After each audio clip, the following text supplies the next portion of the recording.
पहला स्थान आया है हमारा जो है फरवरी 2001 वो महीना था जब मैं आसिफ में आया, तो यहाँ से नहीं जा पाओगे ना। और 3 महीने के बाद जब मैं एक बड़े प्रोग्राम में गया, उसके बाद आसिफ मेरे अंदर आ गया और आज तक निकलने का नाम नहीं ले रहा है।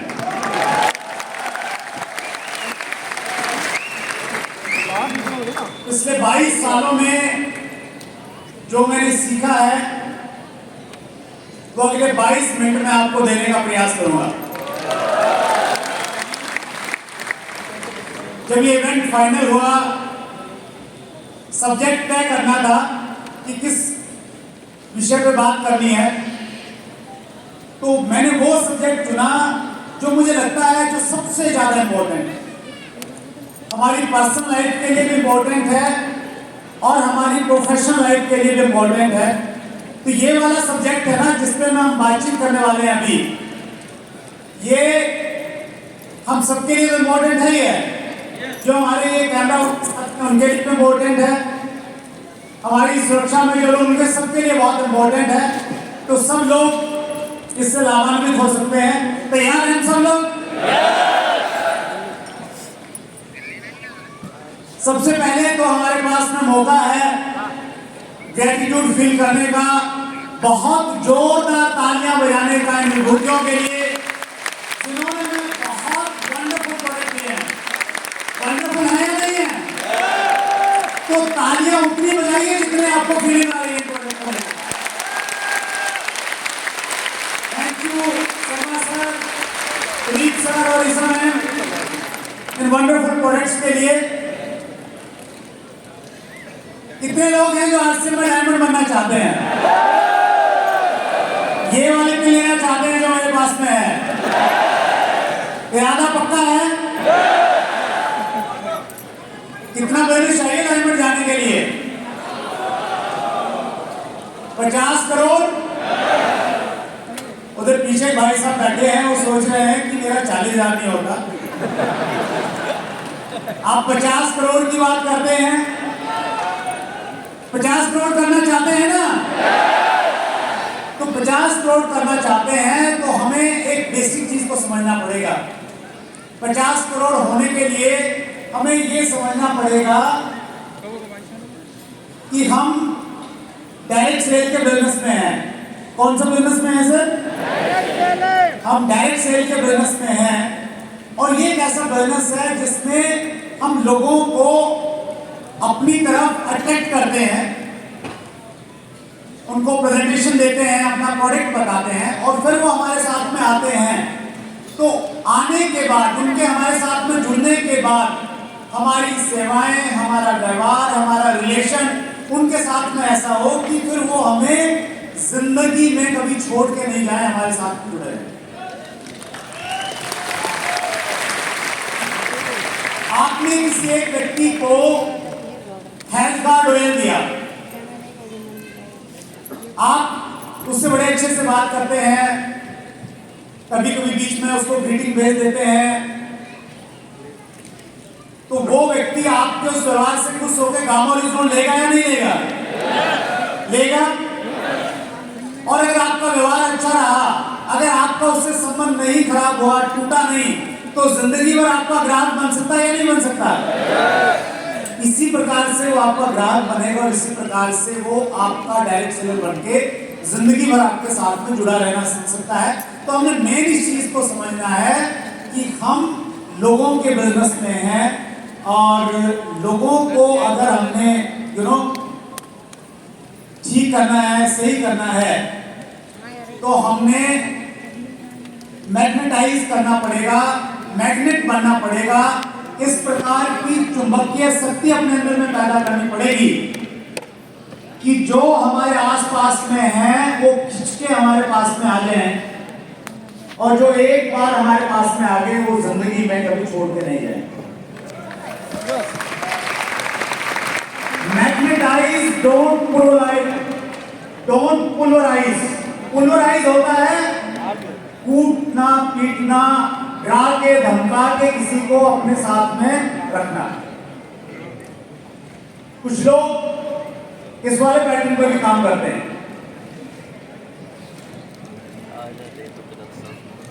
अगर ये काम नहीं किया तो तेरा कोर्ट कंपनी में बंद करवा दूंगा।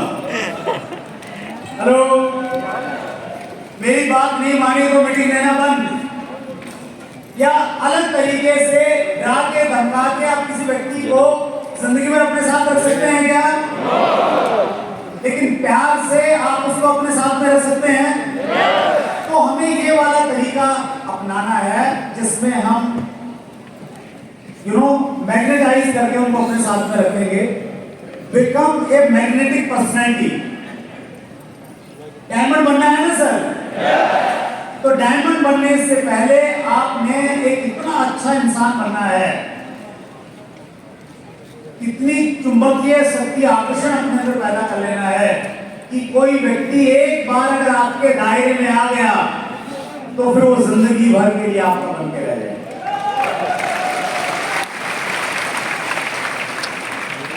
और 22 सालों में जो मैंने सीखा है, जो प्रैक्टिकल चीजें सीखी हैं, वही मैं आपके सामने प्रेजेंट करने वाला हूं। We are in a business, we are in a people business। हमारा मेन प्रोडक्ट क्या है? क्या है मेन प्रोडक्ट? लोग हैं। तो इस चीज को हमें हमेशा ध्यान में रखना है। लोग जोड़ के रखने हैं, जोड़ने हैं, लेकिन लोगों को जोड़ना, लोगों के साथ में संबंध बनाना, उनको एक साथ में लेके चलना, वैसा ही काम है जैसा तराजू में मेंढकों को तोलना। आप कल्पना करके देखिए, आपने तराजू में मेंढकों को तोलना है। एक मेंढक को रखेंगे, दूसरे को पकड़ के लाएंगे तो पहला वहीं मिलेगा आपको? नहीं मिलेगा, वो भाग जाएगा। तो यही प्रॉब्लम लोगों के साथ में होती है। हम ए लाइन वालों के साथ में थोड़ा ठीक बनाते हैं तो बी वाले नाराज हो जाते हैं। बी वालों को थोड़ा ज्यादा टाइम देने लग जाते हैं तो ए वाले झंडा उठा देते हैं कि भैया आप तो हमारे अपलाइन है ही नहीं। और ये प्रॉब्लम इस समय आजकल डायरेक्ट सेलर्स को भी हो गई है।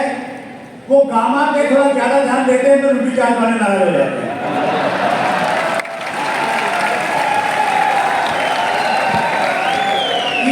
की थोड़ी ज्यादा बात करते हैं तो हरित संजीवनी वाले बोलते हैं हमें तो भूल ही गए आप। तो ये एक बड़ा टिपिकल सिनेरियो बनता है कि आप सबको एक साथ में लेके कैसे चलें, राइट? लेकिन ये बहुत ज्यादा मुश्किल नहीं है। कुछ चीजों को अगर हम लोग अपनाएंगे तो हम लोग लेके चल सकते हैं।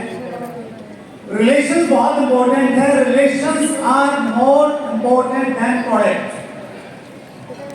कितने लोग सहमत हैं इस बात से? Relations are more important than opportunity. Relations are more important than compensation plan. अभी हमारा नया प्लान आया है, बढ़िया है, शानदार है, लेकिन प्लान से भी ज्यादा इंपॉर्टेंट क्या है? लोगों के साथ में आपके रिश्ते कैसे हैं। वो अगर रिश्ते अच्छे नहीं हैं तो फिर कैसा भी प्लान आ जाए काम करेगा क्या? नहीं करेगा। And relations are more important than skills. यानी सबसे इंपॉर्टेंट अगर कोई चीज है वो क्या है? रिलेशन को, रिश्ता। और डायमंड जाने के लिए भी एक चीज लगती है और वो लगती है सच्चा, प्यारा, मजबूत रिश्ता।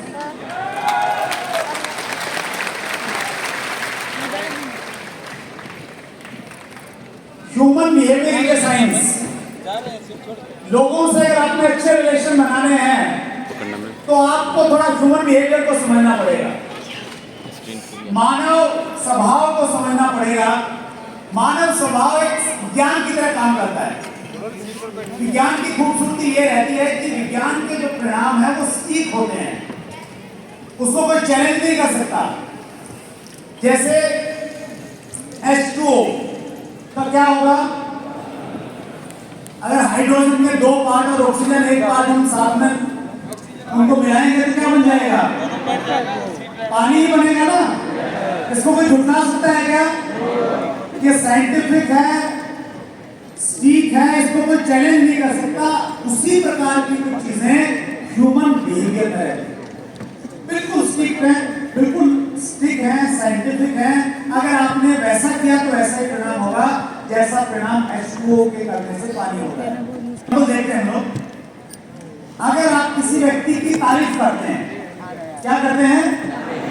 तारीफ करते हैं, और तारीफ भी आपने पब्लिकली कर ली, उसकी लोगों के बीच में उसकी खूब तारीफ की, तो वो व्यक्ति वैसा बिहेव करेगा जैसा आप चाहते हैं। हिप्नोटाइज कर देंगे आप उसे। हिप्नोटाइज जानते हैं क्या होता है? सामने वाला व्यक्ति फिर सामने वाले को देख के रिएक्ट करता है, जैसा वो चाहता है वो करता है।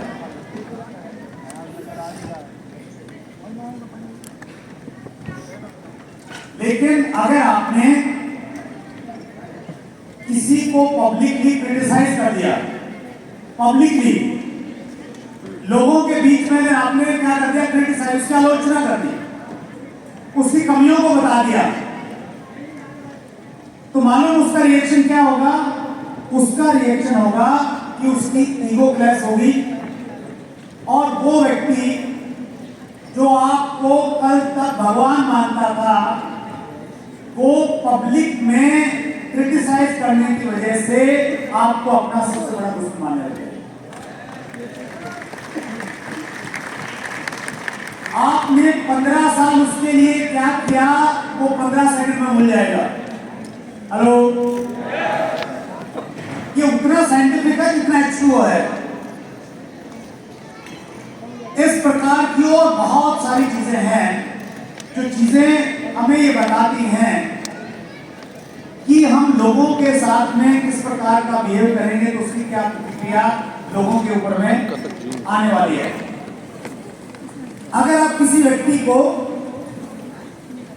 प्रेज करेंगे पब्लिकली और क्रिटिसाइज करेंगे प्राइवेटली, अकेले में जाकर उससे बातचीत करेंगे, और क्रिटिसिज्म भी कंस्ट्रक्टिव होना चाहिए, सामने वाला व्यक्ति उसको फीडबैक के रूप में ले सकता है। तो अगर आपने ये किया तो फिर क्या होगा? उसका रिएक्शन होगा कि सामने वाला व्यक्ति जिंदगी भर के लिए आपका फॉलोअर बन जाएगा, कभी आपको छोड़ के नहीं जाएगा।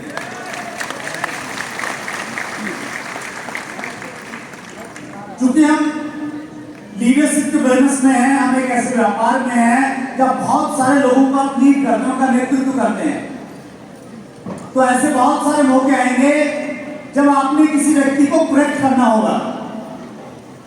तो अगर आपने किसी व्यक्ति को करेक्ट करना है तो उसका तरीका ये है कि आप अकेले में उसे बातचीत करें। किसमें बातचीत करें सर? अकेले में। समय महत्वपूर्ण है कि किस समय और किस टोन में आप उसको बातचीत कर रहे हैं।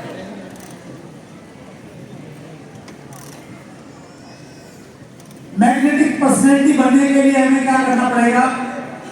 देखिए, दो तरह के रिलेशन है। एक रिलेशन है फैमिली रिलेशंस और दूसरे रिलेशन है बिजनेस रिलेशंस। अगर आप बिजनेस में बहुत अच्छा करना चाह रहे हैं, बहुत बड़ी टीम तैयार करना चाहते हैं, उसको लीड करना चाहते हैं, कितने लोग चाहते हैं? सभी चाहते हैं। उसके लिए सबसे पहले आपने अपनी होम टीम को लीड करना पड़ेगा।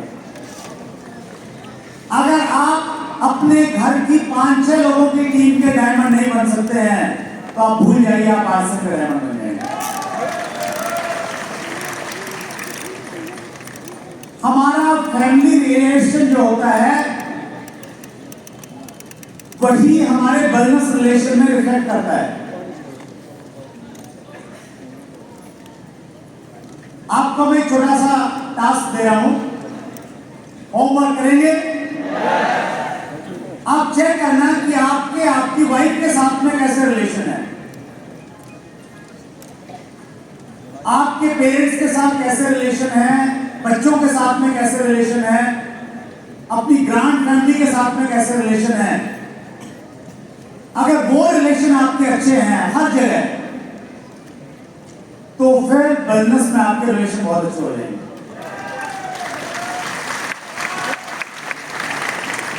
और घर में ही रिलेशन अच्छे नहीं है तो फिर बात बहुत मुश्किल है।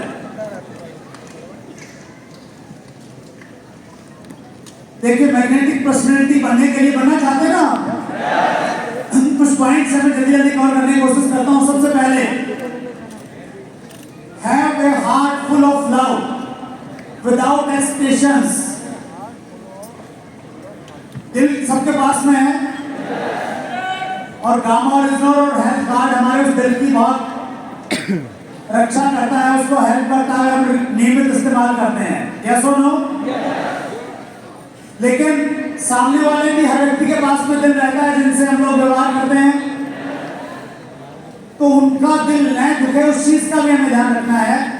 और वो हम रख पाएंगे बशर्ते कि हमारा दिल बहुत बड़ा होगा। हमें निकम्मा बना दिया, वरना कभी ऐसा दिल जिसमें सबके लिए प्यार हो। 100 रुपए की खरीदारी करने के लिए भी, जो डायमंड क्लब कर रहा है उसके लिए भी प्यार है।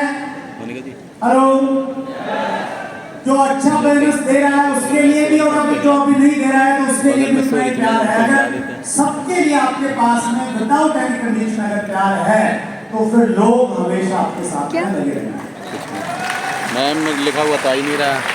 सतीश पंडित जी बहुत अच्छी बात कहते थे कि प्यार भरा दिल 1000 दिमागों से ज्यादा ताकतवर होता है। तो ज्यादा कैलकुलेटिव मत होइए बिजनेस में। ये लोग बड़ी हो गई तो इसको छोड़ देता हूँ, दूसरी पे ध्यान देता हूँ, फिर तीसरी पे ध्यान देता हूँ। सबके लिए अगर प्यार मेरे साथ अपलाइन है। Development attitude of gratitude. हमारे जितने भी संबंध है ना, अभी यहाँ से उठाएंगे वहाँ फेंक देंगे। आपके अंदर कृतज्ञता का एक भाव होना चाहिए कि आपका अगर स्पाउस है तो आपके स्पाउस की वजह से आपकी जिंदगी अच्छी हो गई है, ये फीलिंग आपकी होनी चाहिए। जब भी मौका मिले उनको आप ग्रेटिट्यूड कीजिए, उनका आभार व्यक्त कीजिए। देखिए, हमने पकड़ कर चाय में भी लिखा हुआ आ जा रहा है। हेलो, लकड़ी में क्या लिखा है वो भी आ गया, बताओ। शादीशुदा कितने लोग हैं? मैं नहीं हूँ। बहुत सारे साथी हैं। न्यूली मैरिड कितने? न्यूली मैरिड में कितनी 2 साल में शादी हुई है? ये फिर बाबू नहीं, मैं न्यूली मैरिड को और जो फोन खरीदता है नया नया, उन दोनों को एक अफसोस हमेशा रहता है कि अगर थोड़ी देर और इंतजार कर लेता तो बढ़िया मॉडल मिल जाता। सर मेरे को दोनों का अफसोस है, दोनों भी लिए। हेलो, फोन भी, बीवी भी। अब जो मिल गया उसको स्वीकार करना पूरी आत्मा के साथ में। विद्या जी कहाँ गए? हेलो, और ये कहना कि मैं अभी मिलेगी लाजपत नगर में। मुझे आप जैसा लाइफ पार्टनर मिला है। अभी लाजपत नगर में मिलेगी, जहाँ से मेट्रो चेंज करेगी ना। डीसी सर हमारे बीच में है। डीसी सर ने हमें एक चीज सिखाई कि अपने अपलाइनों को अच्छा कह के अच्छा बना दो। अपनी पत्नी को अच्छा कह के अच्छा बना दो। अपने बच्चों को अच्छा कह के अच्छा बना दो। वो तो वक्त और बताता है। उसका मैंने प्रैक्टिकल इस्तेमाल किया। मेरी वाइफ है सुदेश, मैंने उनके हाथ में हाथ लिया जैसे ही डीसी सर का मैं सेमिनार लेके आया, और मैंने पहली बार कहा, कई साल हो गए थे शादी को, कि सुदेश मैं दुनिया का सबसे लकी व्यक्ति हूं कि मुझे आप लाइफ पार्टनर के रूप में। मैं बहुत ईमानदारी से बता रहा हूं कि पहली बार बोला तो एक एक्टिंग जैसा लग रहा था, लेकिन 5-7 बार बोला तो मेरा अंदर से रोम रोम इस चीज को मानने लग गया कि मैं दुनिया का सबसे लकीस्ट पर्सन हूं जो सुदेश जैसी wife milli.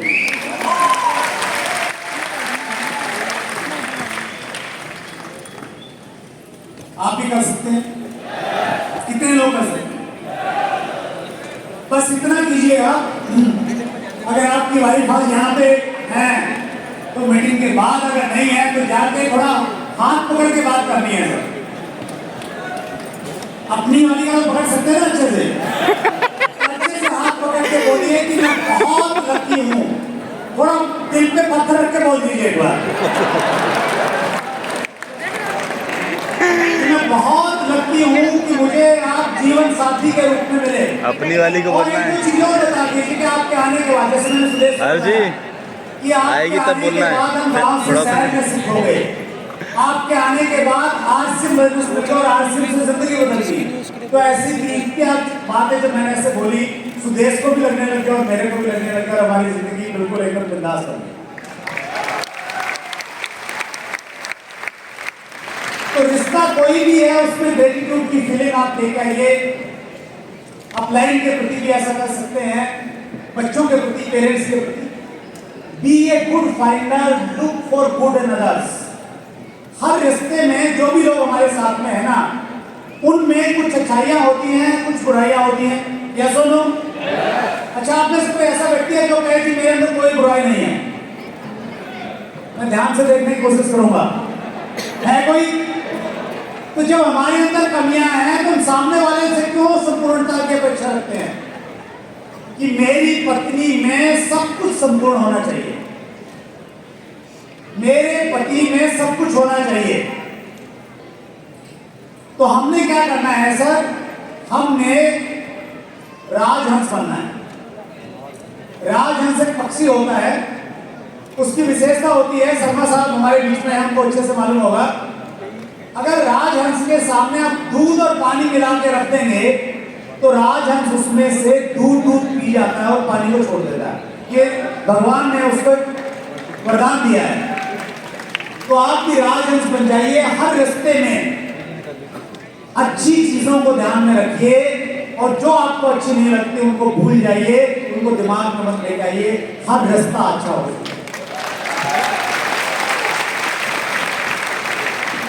Do your duty. बहुत बार लोग कहते हैं कि सर मैं तो रिश्ता अच्छा रखना चाहता हूं, सामने वाला नहीं रखना चाहता, डाउनलाइन नहीं बना के रखता। हेलो, अपलाइन नी स्पोर्ट कर रहा, क्या करूं मैं? अगर आपकी ये प्रॉब्लम है तो मैं आपको ये कहना चाहता हूं, अगर आप अपना कर्तव्य अच्छे से पालन करेंगे तो सामने वाला देर सवेर वैसा हो जाएगा जैसा आप उसे चाहते हैं।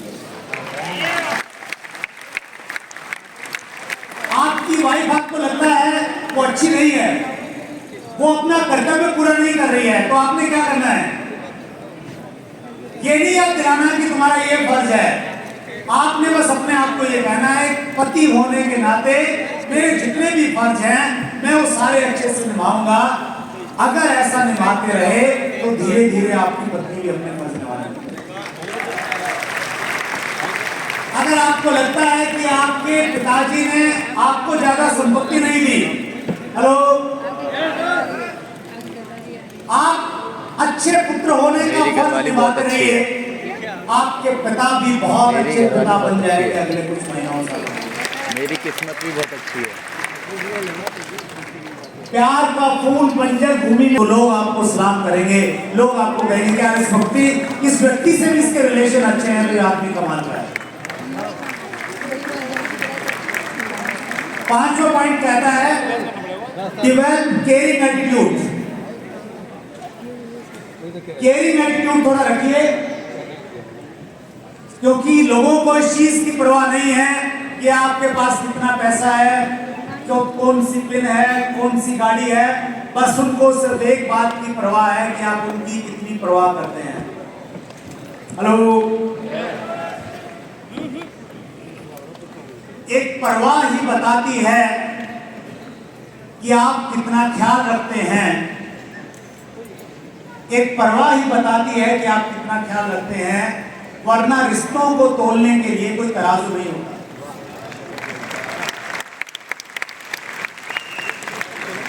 ये बहुत इंपॉर्टेंट पॉइंट है सर। Be egoless.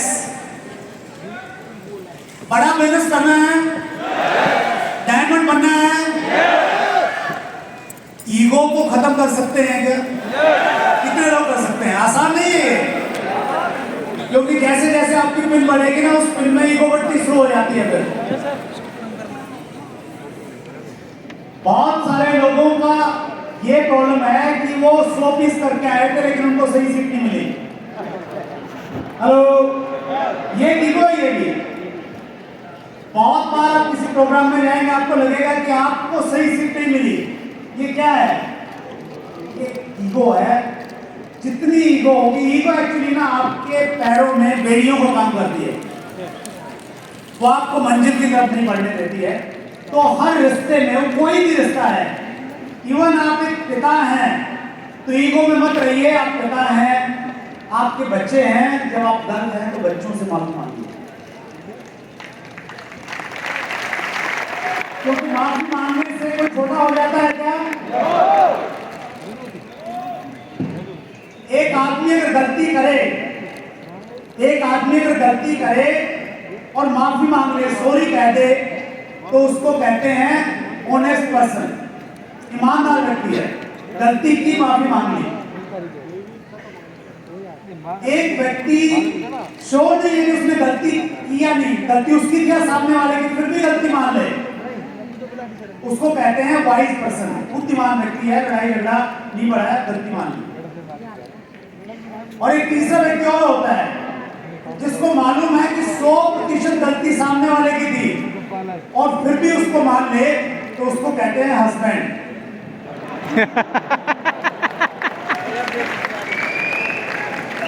हेलो, कितने हस्बैंड बैठे हैं यहाँ पे? वाइफ भी ये काम कर सकती हैं।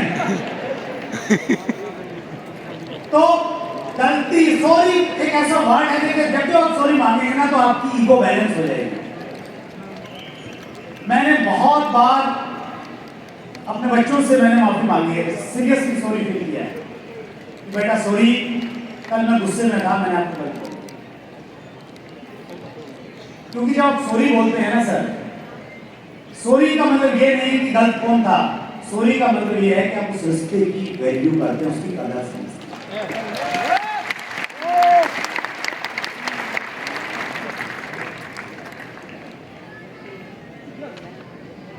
हारकर जीतने वाले को बाजीगर कहते हैं, ये डायलॉग पुराना हो गया है। नया डायलॉग ये है कि हार को जीतने वाले को डायमंड कहते हैं। डायमंड बनना चाहते हैं ना, तो फिर अगर हार ना पड़े, हार स्वीकार करनी पड़े, तो मान लीजिए कोई प्रॉब्लम नहीं है, तो मेरे पास में पर्चा आ गया, मैं एक दो इंपॉर्टेंट पॉइंट देता हूँ। अल्फा पॉइंट मुझे बहुत इंपॉर्टेंट लग रहा है, resolve conflicts as soon as possible. देखिए, जब संबंध चलेंगे, साथ में हम चलेंगे, पति पत्नी या प्लान डाउनलाइन है, कुलीग्स हैं, तो कुछ न कुछ ऐसी बातें होंगी जिसमें थोड़ा सा मनमुटाव आ सकता है, असहमति हो सकती है चीजों को लेके, राइट? होता है नहीं होता है? आगे भी होगा। तो जब ऐसी सिचुएशन आए तो आपने क्या करना है, आपने उस कॉन्फ्लिक्ट को जल्दी से जल्दी खत्म करना है। और उसका एक तरीका बता रहा हूं जो मैंने सीखा है। मेरा अगर सुदेश के साथ में थोड़ा सा खटपट हो गई, कितने लोगों की होती है? बहुत बढ़िया, आप डायमंड बन सकते हैं। अगर खटपट होगी तो पहले क्या होता था, आर्ट्स के एजुकेशन से पहले वो मौन वर्क हफ्ते हफ्ते चल जाता था, 10-10 दिन तक बात नहीं करते थे। लेकिन अब एक मैंने लाइन सुनी आर्ट्स के एक सेमिनार में कि विनर्स पहल करते हैं और लूजर्स वेट करते हैं। आप विनर बनना चाहते हैं ना, तो आपने पहल करनी है बोलने की। तो मेरी सुदेश की कोई बातचीत होती है तो 5 मिनट के अंदर अंदर मैं जाके उनसे बातचीत करता हूँ। ये अलग बात है, हमेशा विनर नहीं रहता हूँ, तो 5 मिनट में मैं जाके बातचीत कर लेता हूँ। और एक और वजह है उस बातचीत करने की, और आपकी भी होनी चाहिए। पता है क्या, हमारी लाइफ में बहुत सारी अनसर्टेनिटीज हैं। पता नहीं हम कल रहेंगे या नहीं रहेंगे, किसी को श्योरिटी है क्या? नहीं है। कल का कोई भरोसा नहीं किसी को। जब ये भरोसा नहीं है कि कितने दिन का जीवन है, फिर क्यों लोगों से झगड़े लेना, क्यों पंगे बोल लेना, क्यों अनबन रहना? हो सकता है कल ही बुलावा आ जाए,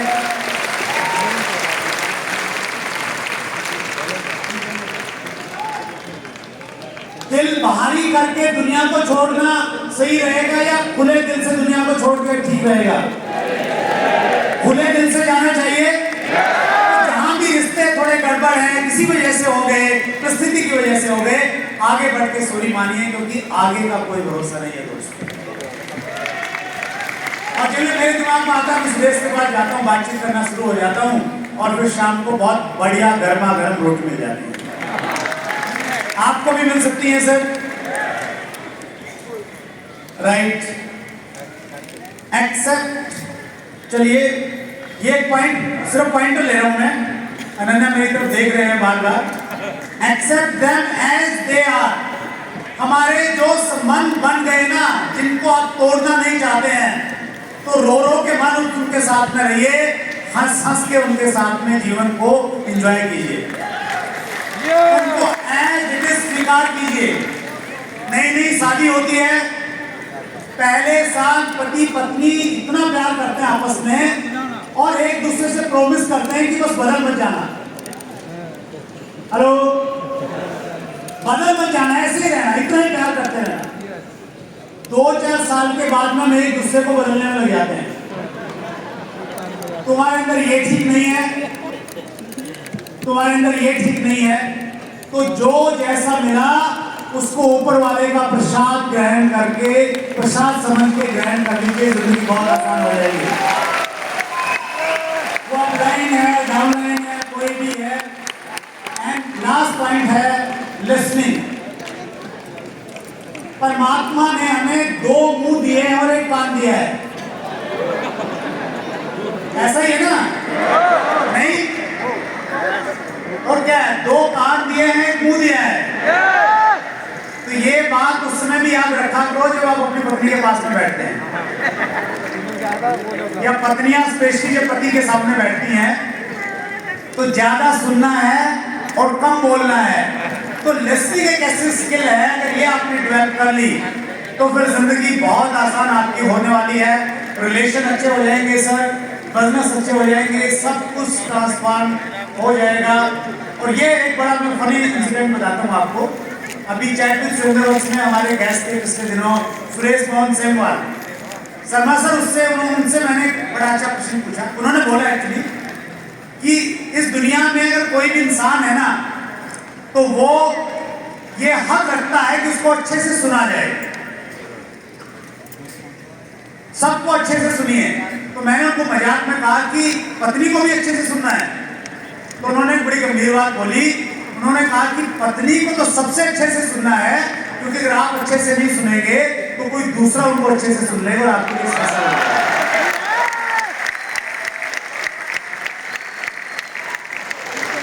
समस्या बढ़ानी है क्या?